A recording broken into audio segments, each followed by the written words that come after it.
Good morning, good afternoon, good night, wherever you are. My name is Sue, and welcome to another episode of Life Talk, where I continue to share with you my experience with narcissistic abuse and my journey to recovery. So, how have you guys been? If you're listening right now, chances are that you are in a narcissistic relationship or know someone who has been. Let me reassure you right now that narcissistic abuse is a real mental disorder, and therefore the trauma that you have experienced is not your fault. No one goes into a relationship really expecting things to fall apart. However, while you might have gone into your relationship with the purest intention, narcissists get into relationships to gain something at your expense, and really to gain at your expense, and not because they want to contribute to your well-being. I think that is the main reason why many relationships fail. The motivation is wrong, and as soon as conditions fall below expectations, people basically run to seek better conditions instead of trying to really improve the product. So we know that no one is perfect, but we tend to make a general assumption that our partner will at least be conscientious toward us and that they will consider us in everything that they do. That they will always be mindful of our feelings, yada yada yada. Incidentally, this is not the thing that um, that narcissists are good at. This is a thing that they are actually worst at, considering the feelings of others. They tend not to be mindful of your feelings. And when they appear to be, it is after their feelings are satisfied. So, I'm going to tell you about how I became aware of the fact that I was actually in an abusive relationship. People generally think that abuse means, physical, but let me tell you something. Emotional abuse is real, and it can really push you over the edge. It can really push you over the edge. And when it comes to the point for a narcissist to make sacrifices for you, this is when the trouble starts.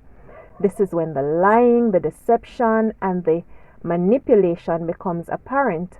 For example, if you're not well, so one day you're not well, and you want them to, you have a husband or a spouse who is narcissistic. Let us say one day you're not well, and you call and you say, "Can you come home right after work? I'm not feeling well."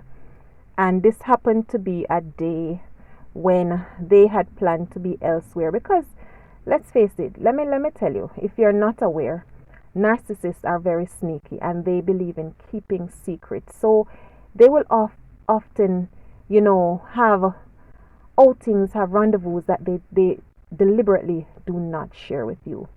So if you should ask him to come home right after work on a day when you're not feeling well, and they had planned to go somewhere where they had intention to hide from you, at the last minute, they'll agree that they'll come home, but at the last minute, they'll call to say that they might call to say that there's an emergency at work, but they'll be a little late. So you'll say, okay, no problem. So, you wait, and maybe 3 hours, in excess of the time that they should be home, and you wait. And so you call to find out how far they are and how things are going, and they'll say something like, "Oh, I had an emergency and I had to stay back at work for a few minutes, but I'm on my way home." And so, 2 hours later, and it's now 5 hours, 2 hours later, you'll call and you're wondering, what's happening? What's going on? And they'll say, "Oh, I was on my way home, but I got called back at work because the problem that I told you about, I thought it had been resolved, but I got called back because it really wasn't resolved." And then an hour later, you'll call, "Has the problem been resolved?" because you really need some help and you won't get an answer. The phone will probably ring without an answer. And so they will show up maybe at 1 in the morning after they had been wherever they had been. And, they'll say, boy, my God, it really took longer than I expected to sort out the problem, and my battery was dead, or I left the phone in the car and I couldn't get to call you because my hands were busy, or my hands were dirty handling things that, I'm not able to handle my phone. And so they will say how tired they are, and you really sympathize with how hard they have to work. And probably at that time of the morning, at 1 o'clock in the morning, you'll probably get up and make them something to eat, and you might even give them a back rub, despite feeling sick. And you would have no idea what's going on. And I've had many such occurrences. Yeah, so anyway, how did I become aware that there was trouble? Well, it didn't just happen with one single event. Over time, I noticed that there was, things weren't consistent. Things were happening that weren't consistent with normal behavior patterns. So I started noticing things that I realized could spell trouble in a marriage. And the first thing I noticed with my husband was how obsessed he was with winning. And everything for him was a competition. If we were cooking, he had to be the best cook. If it was swimming, he had to be the best swimmer, even though at that time he couldn't swim. He was excessively competitive, even when he had no proven competence in that activity. And that said to me that, there was probably self-confidence issues. And so that concerned me, because when a person is battling with self, they really cannot show up for you when you need them, because self really has to be satisfied first. You have to be a whole person in order to be there emotionally for someone else. So I don't know if you understand that, but when someone is dissatisfied with themselves, they will try to pull you down to make themselves appear better. So, that was a concern for me. That person cannot build you up. They cannot validate you. They cannot celebrate nor promote you. And I encountered that. So over time, there was always subtle negative criticism from him. For example, he would jokingly say that I have a big, you have, that your forehead kind of big, and slyly suggest that I comb my hair over my forehead more often. Yes, it happened. And, that's the same forehead that he met me with. I was happy with my forehead. It was the same one he met me with. I had no problems with it. And I wasn't about to allow him to cause me to be covering my face with my hair in this Jamaican heat, just because he didn't like the size of my forehead. No way. So another thing that my husband criticized was the size of my feet. The same feet that he met me with, He would joke that for a woman, I have big feet. Now, I wear a 7.5 or a size 8 or 8.5, depending on the size, on the style of the shoes. So, he would joke. I say joke because he said those things, while smiling. But after living with someone for a while, you kind of get to know when they're uncomfortable with something, right? And it's okay to want to enhance your partner's imperfections. It's okay to want to improve someone, and it's okay to tease, But when they criticize you physically, when they criticize your physical features in a way that puts you down, and it is done repeatedly, you kind of start wondering, it kind of stands out, and you realize that maybe, it's not a joke. Jokes come from a serious place. In my book, jokes come from a serious place of observation. So when he criticizes you, if your partner criticizes you more than he praises you, be very careful, right? When you do something noteworthy and this person can't celebrate you, but they can criticize you, be very careful. Be very careful.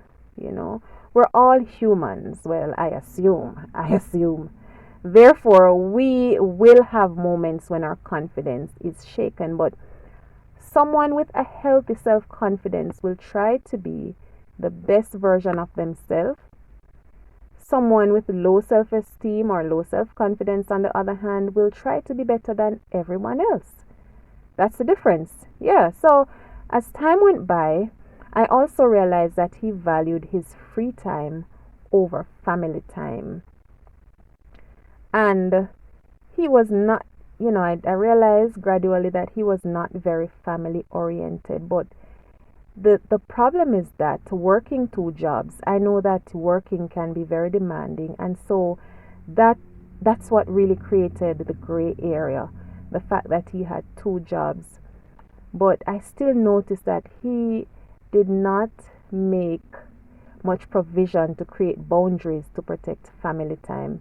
He had no qualms about leaving me with the responsibility of the children while he went wherever.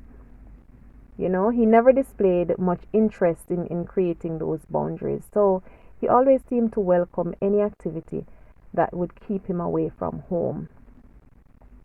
One other thing that I noticed was that he didn't express much interest in socializing with my friends or my family. His interactions with them were limited, and likewise, he never introduced me to his friends nor really created any opportunity for me to socialize with his friends. So you have to realize that when someone is comfortable in their world and when they are being honest and open, they really have no problem letting you in. A person will have no problem letting you into their world when they are comfortable and when they're being open and honest. But you are kept out of someone's world because there are secrets to protect. So those things were significant to me. In addition,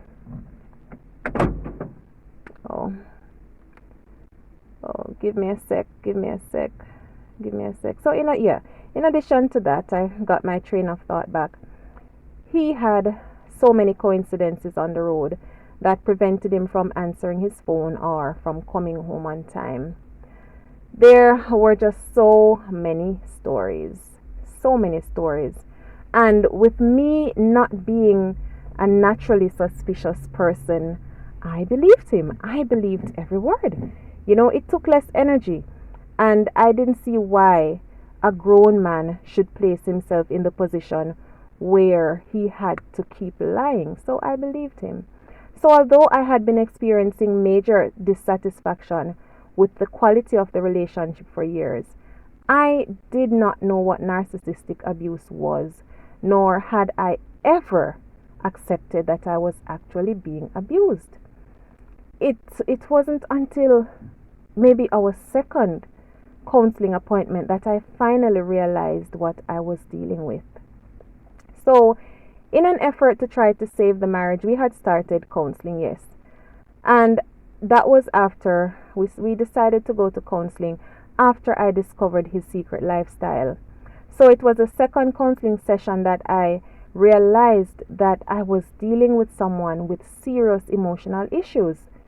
And his lack of empathy came out in that second session.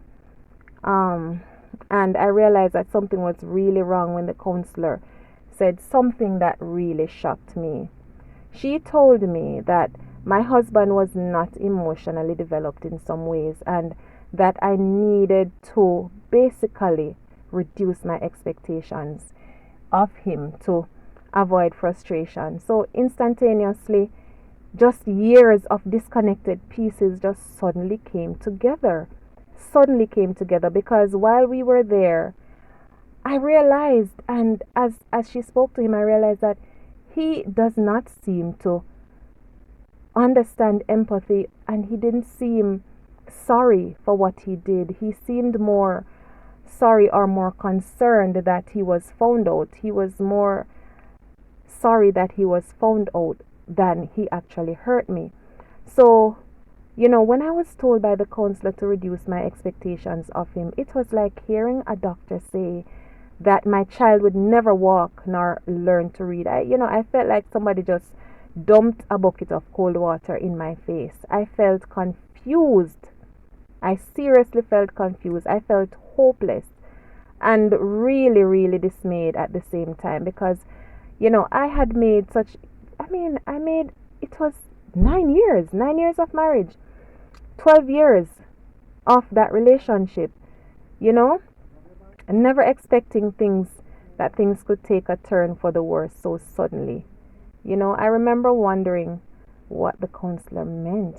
Did she mean that I would be stuck in a marriage where I could only expect, to have conversations about the weather? What did she mean? How do you maintain a marriage where you have to reduce your expectations of your spouse? How do you do that? So even though I had been suggesting counseling for years, when I started realizing that something was wrong, what actually got us there was me just suddenly discovering, and I think I discovered it in a way where he couldn't deny that he was seeing several persons outside of our marriage. And at this particular time that I found out, there were actually 3 women that I found out about. So at first I found one, then another, and then another.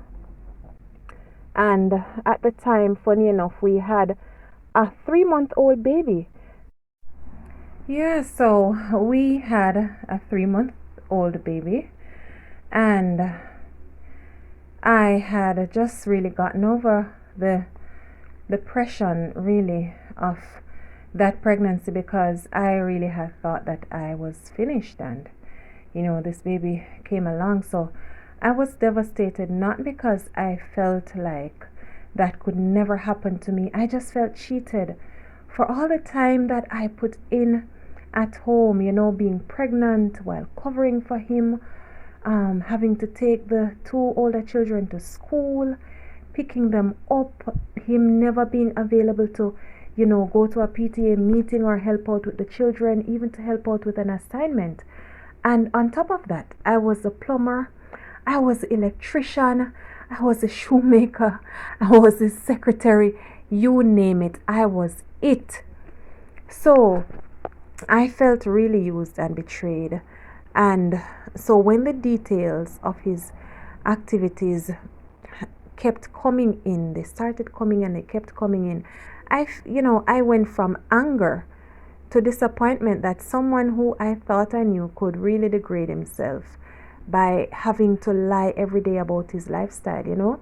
I thought it was just incredibly idle and heartless is the word for you to do that to somebody, when I'd been saying all along something is wrong, and it's better to tell me and for us to split on amicable terms, while I'm still standing, while I'm still able to, emotionally deal with it. So to think that any self-loving person could make a conscious decision to live that way, I know that my thinking might sound a little idealistic, especially in a culture like ours where womanizing is accepted and men are basically glorified for doing it. I saw and still see womanizing as an incredibly waste of time and energy, which offers no meaningful returns. For one, you ruin your health, you waste your time that could be used more productively, and especially in my case, considering that we have 3 small children who needed his attention, who were crying out. The oldest of the 3 young children, 8 years old, real everyday, daddy, can you take me to the field to kick my football? Daddy, can you take me to the barber? None of that was being taken care of at home. So when I found out, I thought for sure that he would have moved heaven and earth to fix things, to save his family, to repair the damage that he had caused. And at first, it did appear like he felt that way, but after a while, I realized that he was really concerned with covering up his activity. So, I was really encouraged at first that he agreed to go to counseling. So although I was hurt and disappointed, I really wanted to believe with everything in me that things would get better, with God's help. I didn't believe in divorce, and I still don't. And I was willing to forgive and move on, even though I had no idea how I would do it, how I would deal with all these things, the evidence of all his activities, how I would really deal with this level of betrayal. But with God, all things are possible, and I really believe that. But eventually it turned out that it was just, he was just moving from one layer of deception to another. And so basically everything just came to light. The women were talking, because when I checked it out, they really didn't know about him being married and all of that. So that's basically how I became aware of the full extent of the situation. So in the next video, I will be talking about why narcissistic behavior is so bad, what is so destructive about it. So stick and stay. Don't forget to like, subscribe, and leave your comments below. And I'll see you next time. Walk good and take care. Take care of yourselves. Bye.